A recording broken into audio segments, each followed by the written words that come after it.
Ready, go.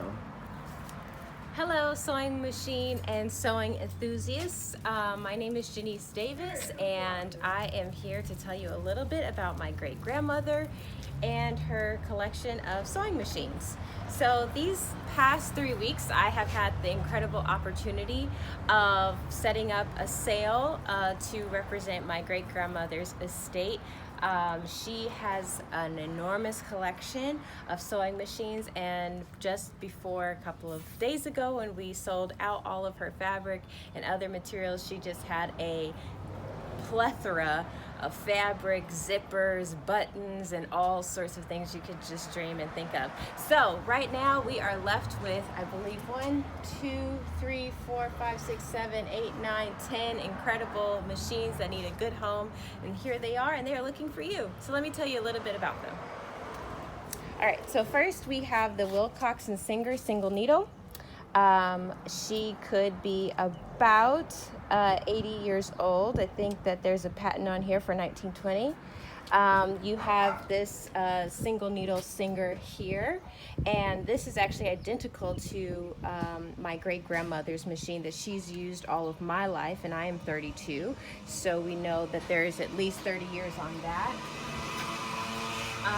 Here you have another single needle machine. She is in much better condition from what I can tell and from what I've done with the machine.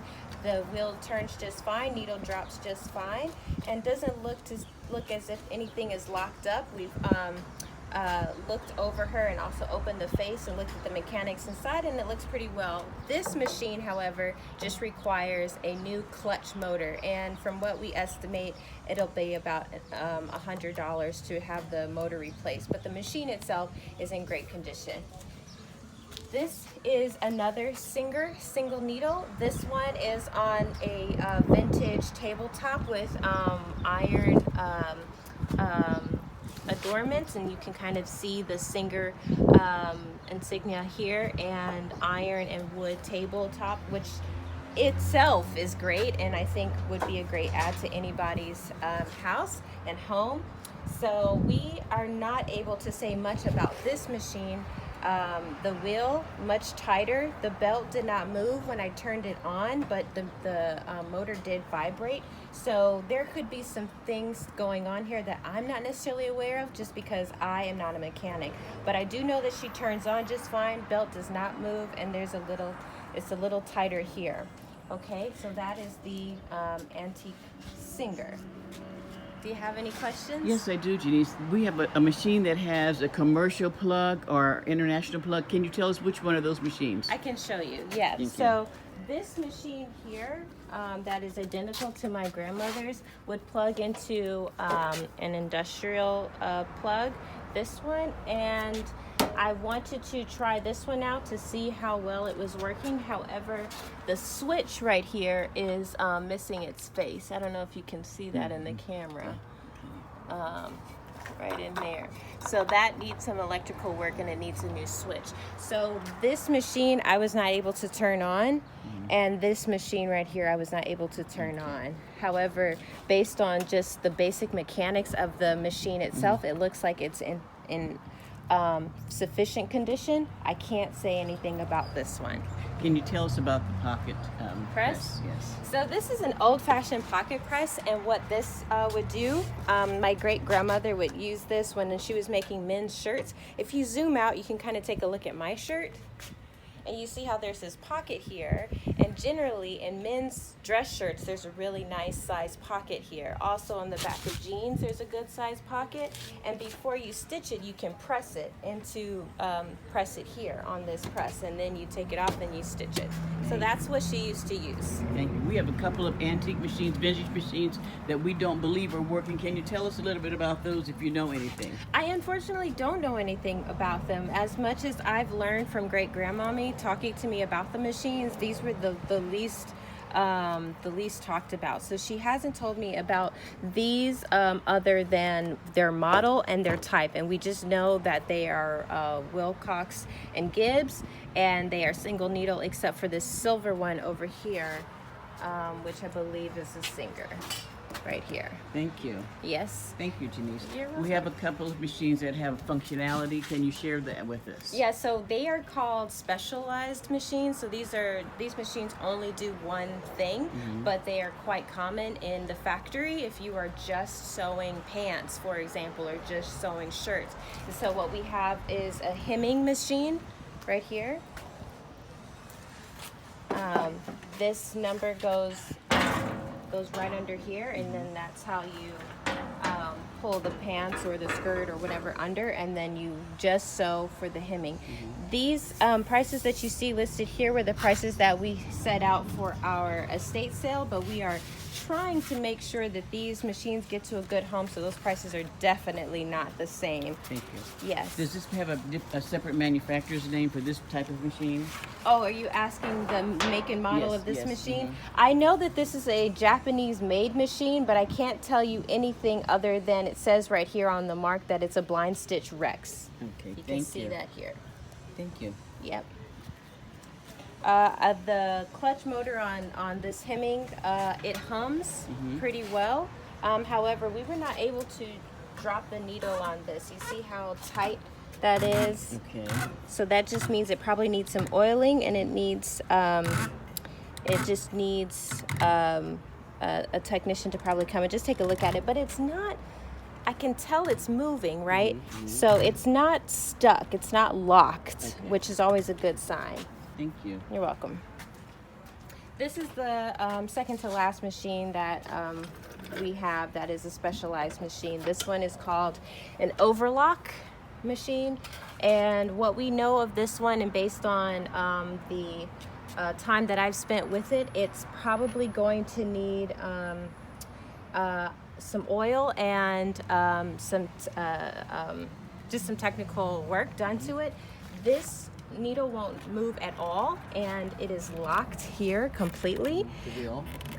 This is where the belt runs through, right here.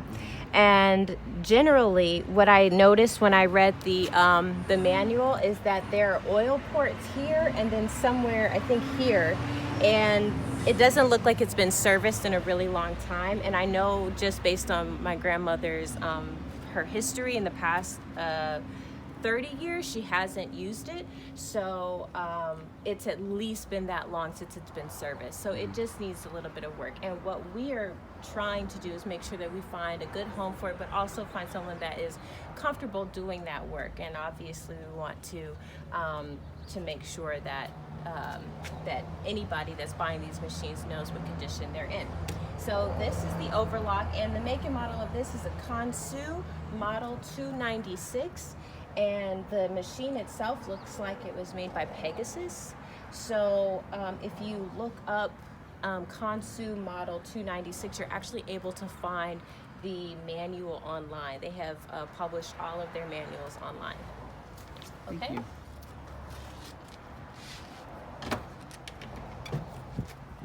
So last but not least, there is this beauty. This is what is called an antique Singer buttonhole.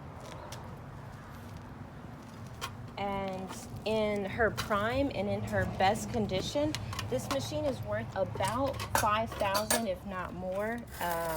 Currently, in its current state, it needs so much servicing just for the mere fact that it doesn't pull up. So you're not able to get that needle up. Though we've pressed and we've turned it on, or hold on, were we able to turn it on?